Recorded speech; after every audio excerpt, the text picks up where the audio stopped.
18 debo ni Carla pinasilip na. Carla excited at kinakabahan sa kanyang selebrasyon. Kuya Rob, may paalala kay Carla, bago ko ipagpatuloy ang maiksing reaction video na ito, hiling ko lang na patapusin ang panunood nito para malaman ang nilalaman nito, at kung bago ka pa lang sa munting channel na ito, paki-subscribe para lagi kang updated sa video ng mga kalingap.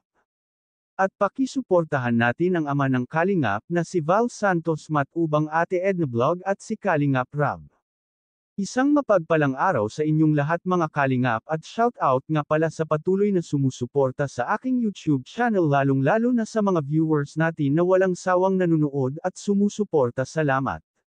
Ilang araw na lang sa nalalapit na debo ni Carla, excited nga itong si Carla dahil first time niya mag-celebrate ng birthday at nagkataon na debo pa niya.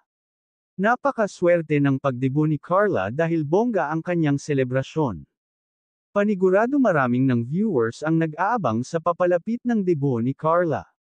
Dahil magkasunod ang selebrasyon na darating, dahil mag-1-year-old birthday rin si Baby Rabay. Kahit si Jomar ay excited sa debo ni Carla dahil siya ang first dance nito at papa ni Carla ang gusto niyang last dance. Carla may inamin kay Kalingap Rob na sobra daw siyang kinakabahan sa nalalapit niyang debo. Jomar may ibibigay na surpresa para sa debo ni Carla. Kaya aabangan natin kung ano itong surpresa na inihanda ni Jomar para kay Carla. Ang gusto sana ng mga magulang ni Carla ay simpleng handaan lang at sila daw ay nahihiya. Ngunit hindi pumayag si Kalingap Rob na simple lang. Ganon talaga si Kalingap Rob sa kanyang mga beneficiaries, ibibigay niya ang kanyang best.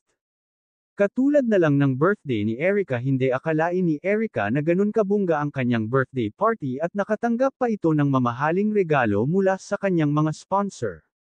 Pero si Carla ay hindi naman nag-expect ng ganyan kabongga na selebrasyon, dahil nga kung siya ang masusunod ay gusto niya simple lang dahil siguro nahihiya siya, dahil alam naman natin lahat na hindi sanay si Carla sa bonggang selebrasyon. Hanggang dito na lang ang update ko mga ka-viewers, maraming salamat at God bless sa inyong lahat.